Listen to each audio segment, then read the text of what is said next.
Soit un circuit suivant et on voudrait calculer les courants dans les branches. Alors on peut utiliser la méthode des courants de maille. On aura trois équations, trois inconnues et on pourra utiliser la méthode de déterminant pour calculer les courants.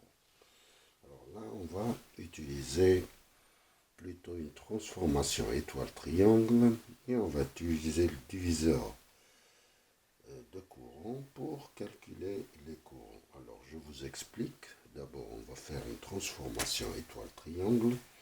Donc on va transformer cette étoile en triangle. Donc j'aurai Z5' qui est en parallèle maintenant avec Z2. J'aurai Z1' qui est en parallèle avec Z4. Et puis j'aurai Z3' ici. Ça c'est la tension. Z3'. Alors, je vais faire les transformations. D'abord, j'ai ces trois impédances que je vais transformer. Ça c'est en forme polaire. Ça fait 5 et moins 36,87 degrés en ohm. Donc 5 c'est racine carrée de 4 plus 4 au carré plus 3 au carré. Et ça c'est arc tangente de 3 sur 4 moins 3 sur 4. Donc qui nous donne un argument de même ici. Racine carrée de 6 au carré plus 8 carré, ça nous donne 10. Et arc tangente 8 sur 6, ça nous donne 53,13 degrés en ohm. Ici aussi 10 et 6 sur 8, arc tangente, ça nous donne le même positif, 87 degrés en ohm. Alors on va calculer maintenant les transformations. Z1', c'est, voilà, sur Z1, c'est Z1, Z3, plus Z3, Z5, plus Z5, Z1. Et Z3', c'est Z1, Z3, plus Z3, Z5, plus Z5, Z1 sur Z3. Alors, Z5', c'est Z1, Z3, plus Z3, Z5, plus Z5, Z1 sur Z5. Alors, on va commencer les calculs. Voilà, on aura. Donc, je vais essayer de calculer Z1. Z1, Z3, plus Z3, Z5, plus Z5, Z1. Donc, on aura 5 moins 36,87 multiplié par Z3 qui fait 10, 53, 13 plus 10, 53, 13 multiplié par 10, 36, 87 plus 10, 36, 87 multiplié par 5 moins 36, 87. Donc ici on aura 50 et 16, 26. Ça plus ça, 16, 26. Et ça multiplié par ça, ça donne 50. Plus ça multiplié par ça, c'est 100. Ça plus ça nous donne 90 degrés. Et puis ça plus ça, c'est 0. Ça multiplié par ça, c'est 50. Voilà, on additionne maintenant. 50 multiplié par cosinus de 16, 25, c'est 48. Sinus de 16 multiplié par 50, ça nous donne 14. Plus J100 et plus 50.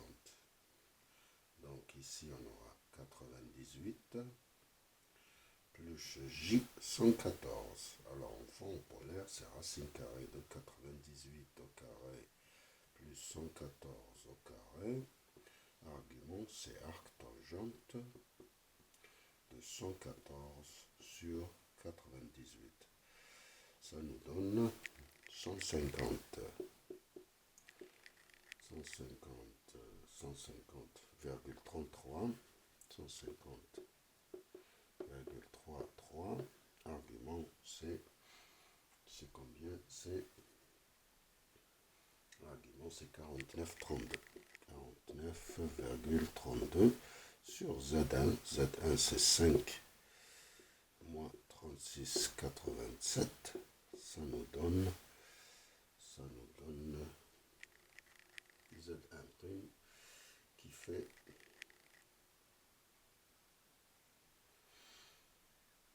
Z1', ça nous fait ça divisé par ça, ça fait 30. Et ça plus ça nous fait 86,19 ohms. Ça fait 150, 33, 49, 32, divisé par Z3, c'est 10, 53, 13. Ça nous donne ça divisé par ça, c'est 15, à peu près, 15. Et ça, moins ça, c'est moins 3,81 degrés en ohm. Ça nous fait 150,33 et 49,32 sur 10 et 36,87. Ça nous donne 15. Ça moins ça nous donne 12,45 degrés. Donc on va écrire le résultat. Z1', c'est 30, argument 86,19 ohms. Z3', c'est 15 moins 3,81 ohms. Et Z5', c'est 15, 12,45 degrés en ohm.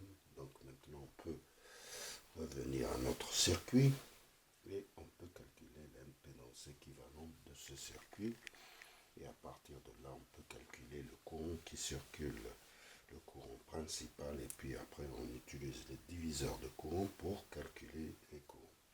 Alors, on va passer au calcul de l'impédance équivalente. L'impédance équivalente, donc on aura Z2 en parallèle avec Z5', ces deux-là, plus Z4 en parallèle avec Z1', ces deux qui sont en parallèle, et puis en série avec ces deux-là, et puis l'ensemble qui est en parallèle avec Z3'. Donc, on aura ça en parallèle avec Z2. Z2 qui est ici, en forme, je n'ai pas calculé en forme polaire, Z2. Est-ce que je l'ai? Oui, Z2 je l'ai. Z4 je l'ai, c'est 30,4, c'est bien ça, 30,4. Argument moins 36,2 ohms. Et Z2, c'est en fond polaire, c'est 10,3, 60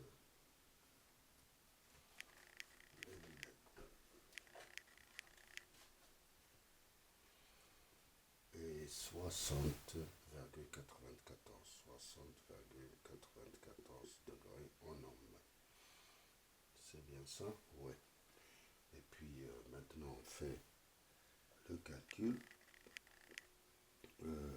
Donc c'est Z2 multiplié par Z5' sur Z2 plus Z5', ça nous donne un résultat en forme algébrique 5 plus J4 43 plus, ça c'est Z4 multiplié par Z1' sur Z4 plus Z1', ça nous donne 28,6 plus J 13,7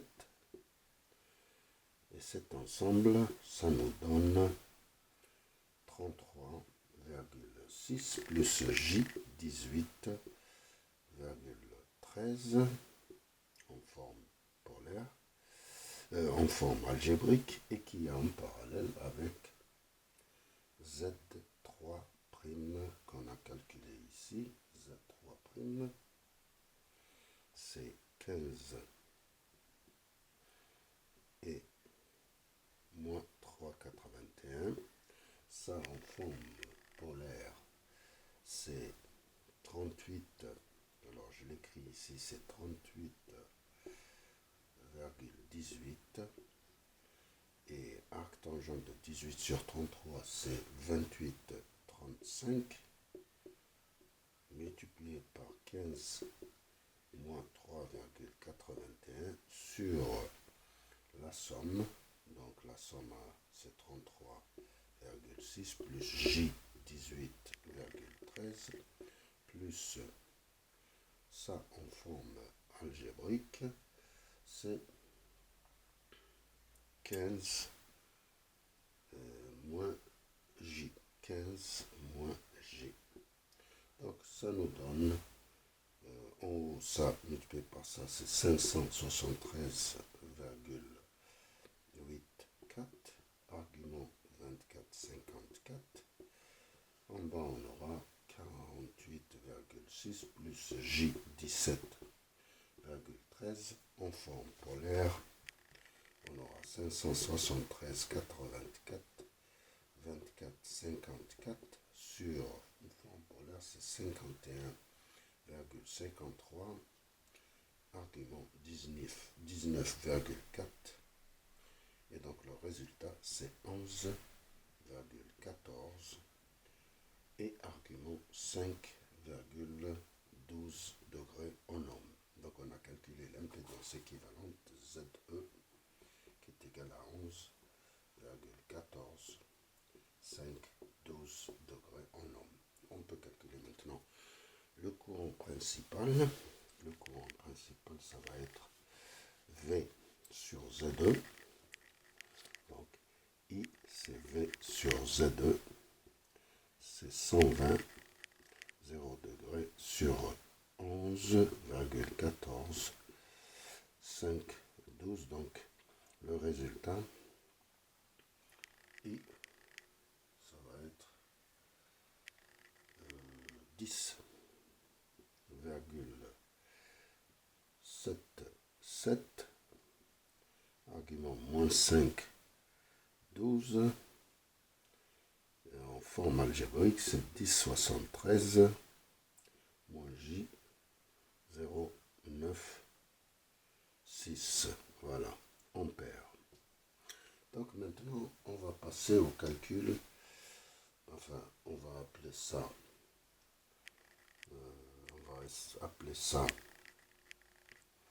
I', le courant qui va circuler dans cette branche, c'est-à-dire on a Z3' en parallèle avec deux impédances,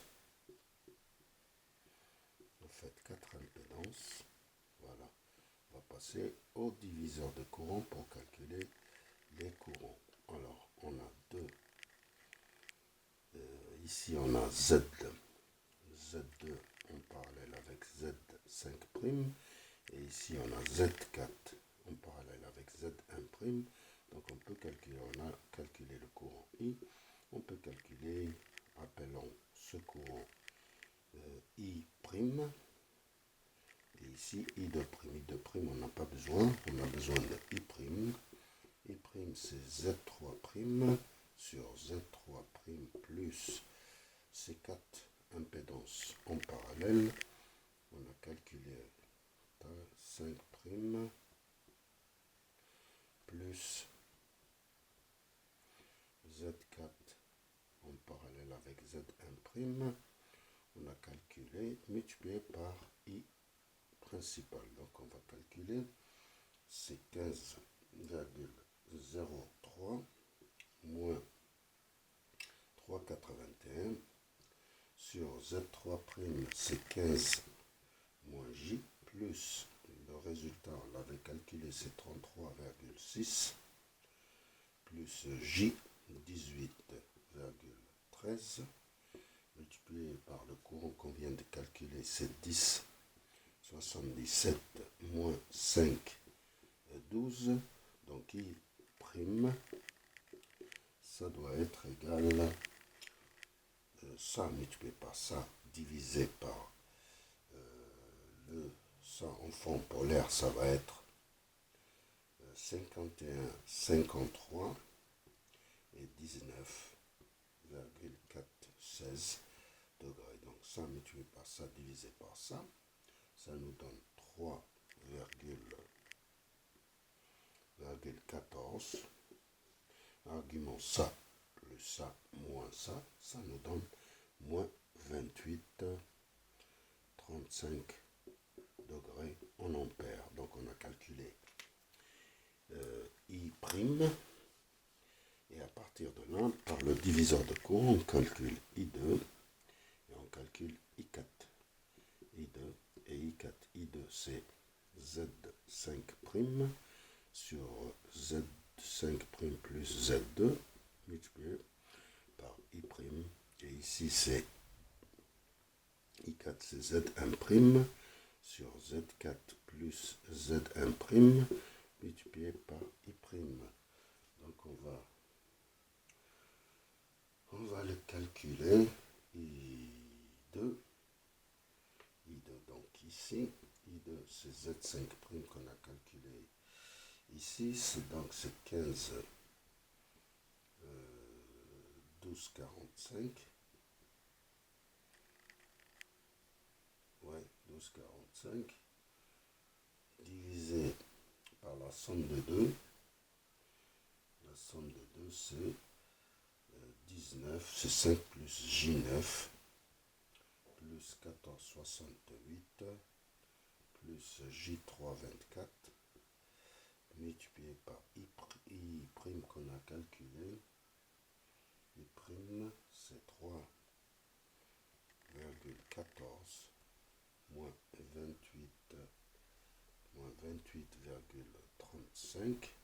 Donc ici en forme polaire, on va calculer, c'est 51, ça multiplié par ça, ça fait 51,4. Ici c'est 23 en forme polaire, 1,8 et 31,88. L'argument ici c'est moins 15,9, ça moins ça. Et le résultat, c'est 2,22 moins 37,8. Je l'écris ici.